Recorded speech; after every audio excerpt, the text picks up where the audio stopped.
Next question comes from Boogeyman. Boogeyman, you want to ask your question in VC? Assalamu alaikum, Ustad Hassan. I have a question. It's going to be a bit long, but inshallah, let's start. So, my question is, if Imam Ali radiallahu anh, knew that he was the Imam and the Khalifa after the Prophet sallallahu alaihi wasallam, why did he give bay'ah to Abu Bakr and Omar and even Uthman radiallahu anhum? Now, that's the part one of the question. They usually say like, because he couldn't get it and all that. Well, if he couldn't get his own imama or whatever, then how can he be the Khalifat al-Muslimin? Then this is one question. This is one bit more part of the question. Now, when he got his Khilafah, why didn't he remove? Why didn't he allow the mut'ah? Why didn't he take Fadak back and give it to Fatima radiallahu anha? Why didn't he take a lot of stuff that the early Khulafa changed? Please. أحسنت. الله يعطيك العافية. Very good questions. Why did Ali bin Abi Talib radiallahu anhu did not take back the Khilafah? A valid question. Now what do they say? What do our opponents say? There is two narratives they have because of contradicting narrations.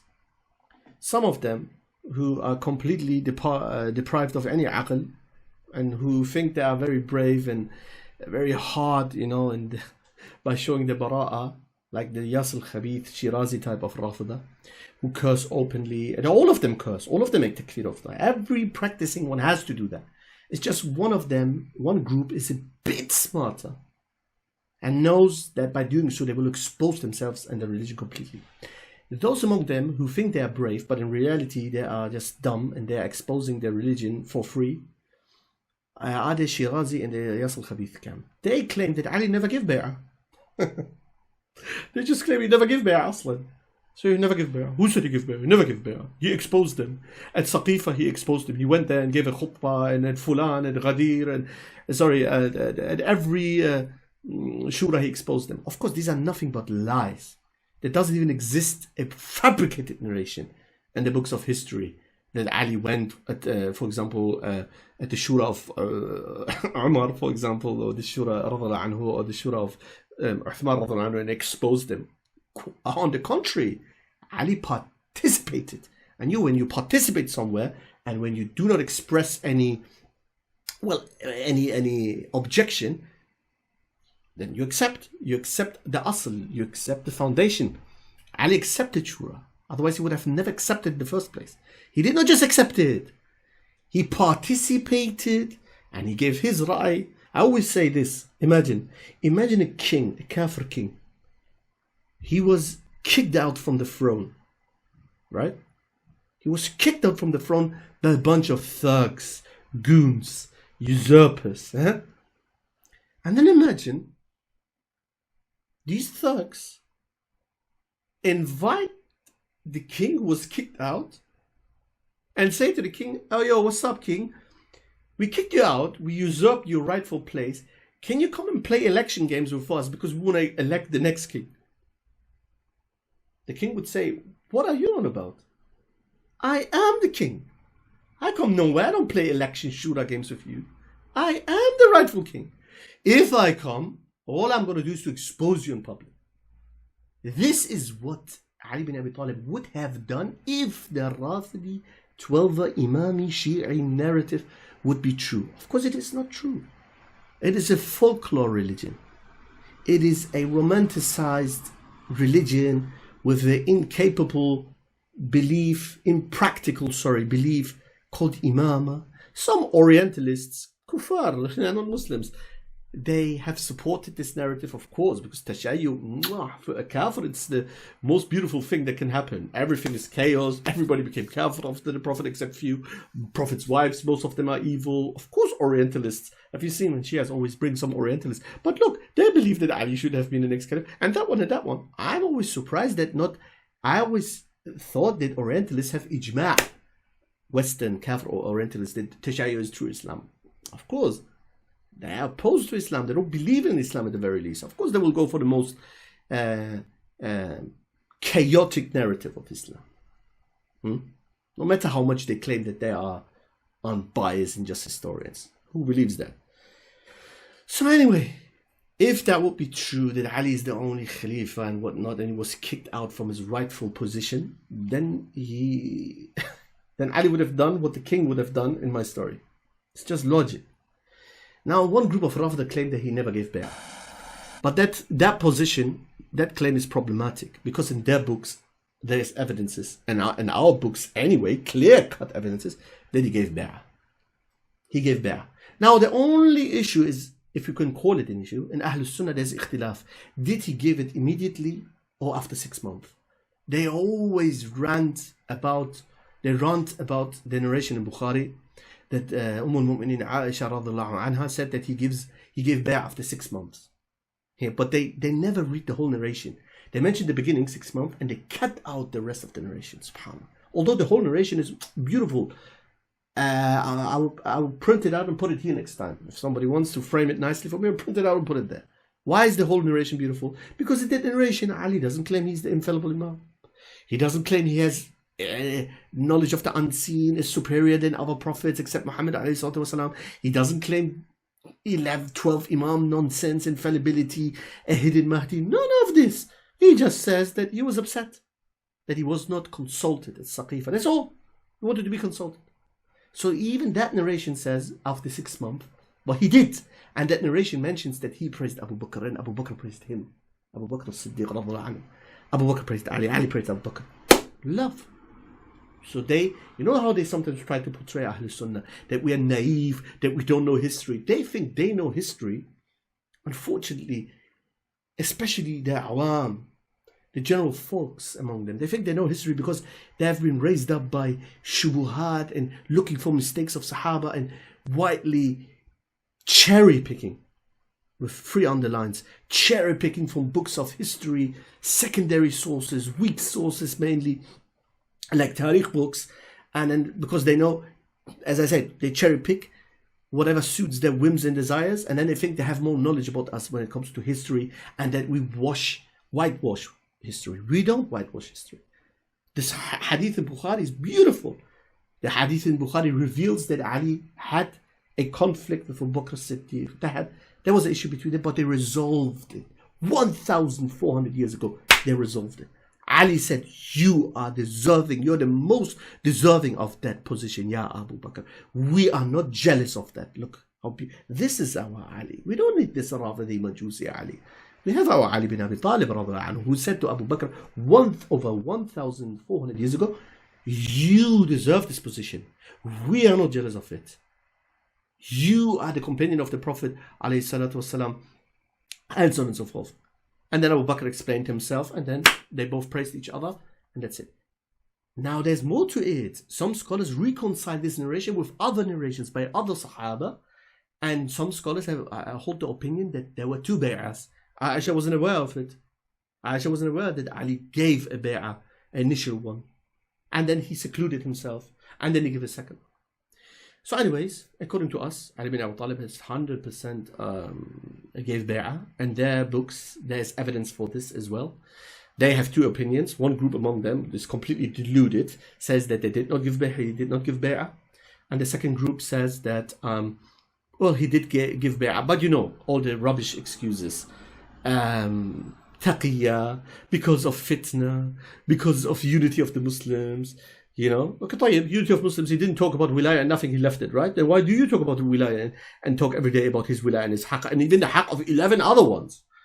And by the way, of course, it's nonsensical.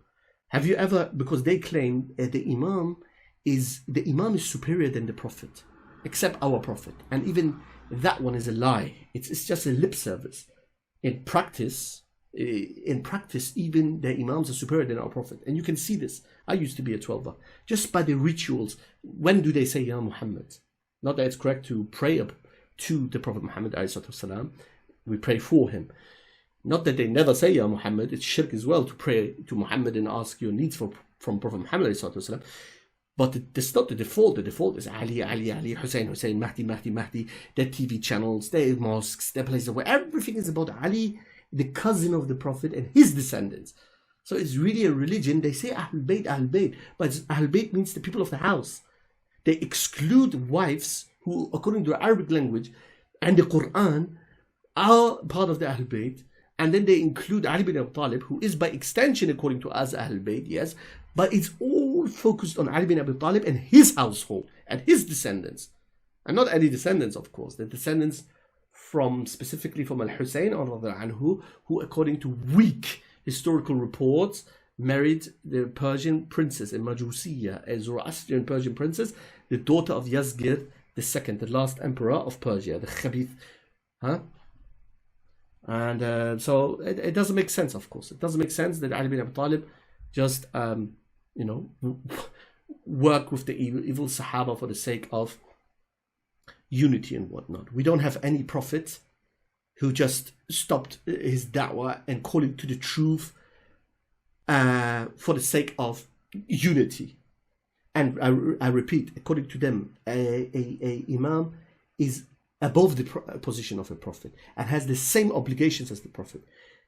And Allah subhanahu wa ta'ala, look how Allah made the prophets who were thrown into the fire, like Ibrahim alayhi salam. Allah made them victorious over the people. Into the fire they were thrown, and Allah made them victorious. So even if they would have thrown Ali into the fire or Jafar al-Sadiq into the fire, if they were true imams, they would stand in Mecca and Medina and wherever, or they would do hijrah like the Sahaba and call to what they allegedly, supposedly believed in, imama, wilayat, and all of these things. Of course they did not. It's just khurafa, superstitions, lies attributed to the Ahlul Bayt. That's why they never taught this, never preached this, because they didn't believe in all this nonsense, because they were Muslims, mainstream Muslims, Ahlul Sunnah wal Jama'ah. I hope I didn't forget anything. If I forgot anything, then please repeat the question.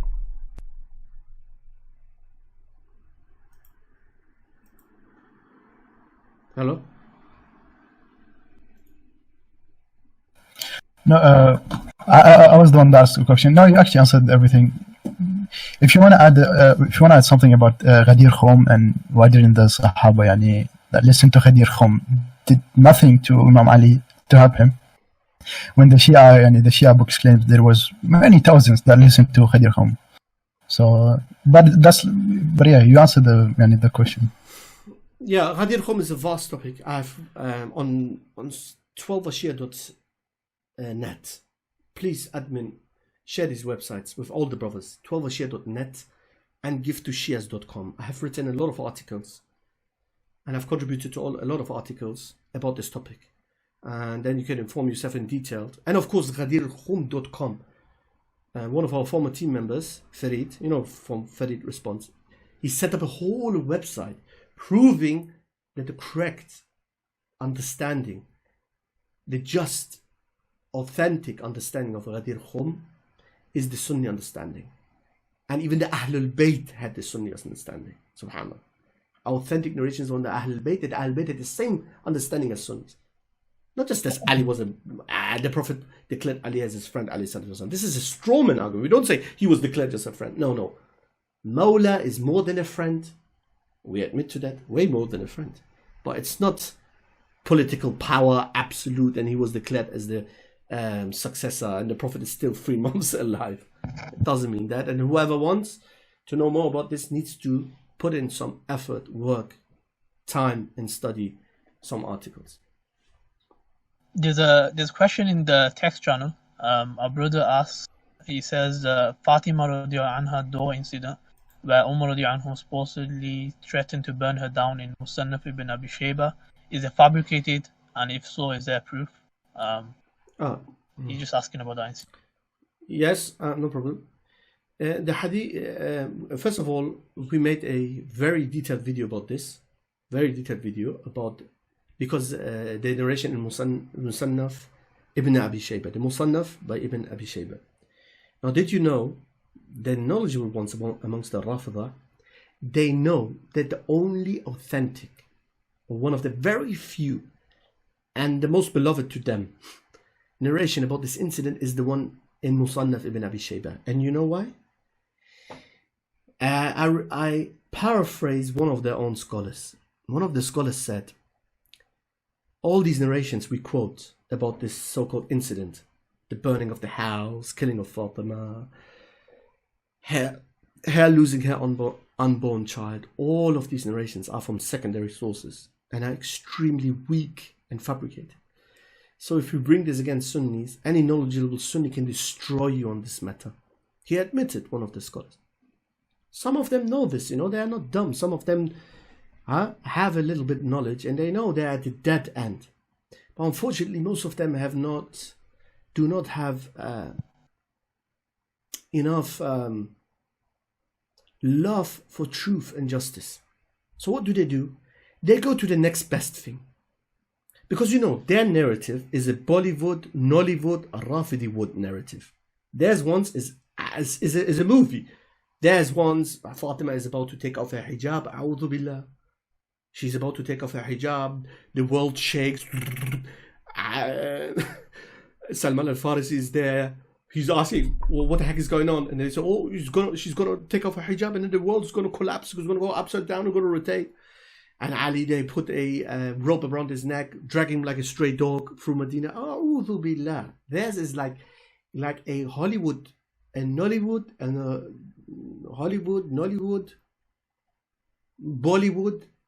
If all these three sit together, they couldn't make up nonsense like this. So it's Rafidi wood. Theirs is absolute nonsense and made up fabrications. And they know they can't prove it. They know they can't prove it from books. So they go to the next best thing. And the next best thing is, it is the narration in Al-Musannaf by Ibn Abi Shayba, rahmatullah alayh. Now, what does this narration say in short? The narration doesn't mention anything about killing, about literally burning, that something is burned. Nothing about Fatima losing her unborn child. The narration states there was fitna. And it wasn't just Ali radiallahu anhu. Zubair as well. Ali and Zubair, they were upset because there was some Sahaba that were not included in the Shura of Saqifa. Now people say, why were they not included? Well, because the Ansar rushed there. Aslan, look, the point that the Ansar rushed is the point that the Sahaba, Abu Bakr and Omar, they were not usurpers and it wasn't a coup d'etat and they didn't plan anything. Otherwise, they would have been there first. No, the Ansar were there. The Ansar are people from Medina and they thought they have the right to become the Khalifa. That itself proves there's no such a thing as wilaya, vilayat of Ali bin Abi Talib and 12 imams and blah blah blah. It's all nonsense. Neither the Ansar nor the Muhajirin, the best people, nobody heard of this. So they rushed. And people say, when I say rushed, as in they were first there. And you know how they always say, they play the Mazlumiyat game. They say, oh, the Prophet is still being washed and the Sahaba run. What do you mean? A person is washed by his family. So of course his family is washed. If you want all of the Sahaba, Muhajirin and Ansar be in one room and everybody washing the Prophet, you see, look, and these people claim intellect. So anyway, this Ansar were there at Saqifa. And when Muhajirin, the heads of Muhajirin, when those among them who have had the time and were available, it wasn't just Abu Bakr and Omar. Abu Bakr, Umar, Abdul Rahman ibn Auf, Ubaidah ibn al-Jarrah was there. There was a number of them. They discussed with the Ansar and said, they didn't say, hey, no, you can't become the Khalifa or Ansar dudes because, Ali bin Abi Talib is actually... Nobody even mentioned Ali because there is no such a thing as Ali is the only Khalifa after the Prophet. Yes, they did mention, for example, some narrations that are not authentic necessarily. They have weaknesses in it, but some narrations mentioned that the Muhajirin, like Abu Bakr and Umar and others than them, they mentioned the Qaraba, the closeness to the Prophet. They didn't say we have a right to be Khalifa and we're the only Khalifas on earth.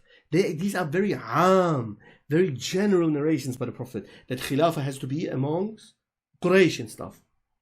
They argued based on this. They say, hey, Ya ayyuha al-Ansar, there's no way you can become the leaders. Have you forgotten, for example, the Prophet ﷺ said that Khilafah should be with Quraysh. General. Quraysh is very general. Not Bani Hashim. Let alone 12 specific imams. You understand?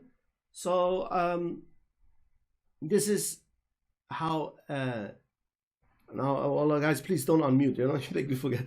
This is why at Saqifa then they finally agreed. Agreed on Abu Bakr as-Siddiq, and then the vast majority of the Sahaba agreed on him.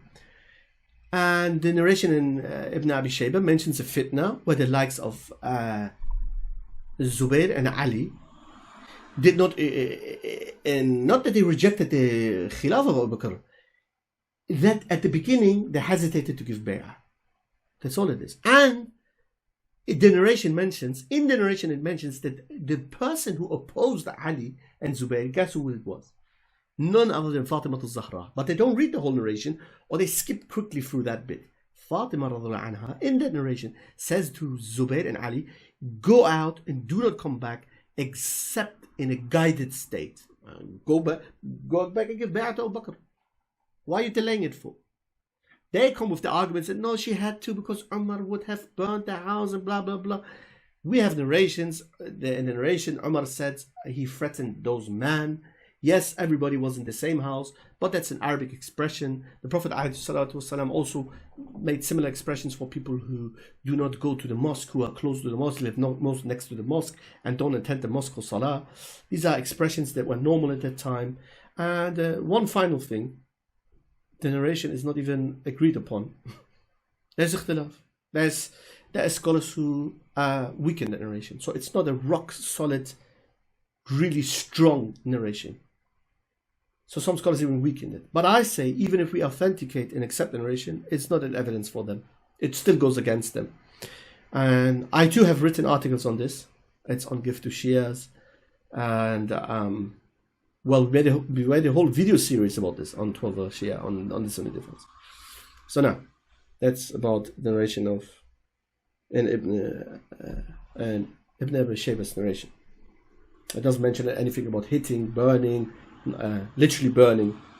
Nobody was burned, nobody was hit, no unborn child was killed. Fatima wasn't touched, not the hair of hers was touched. So it's not in their favor to bring this.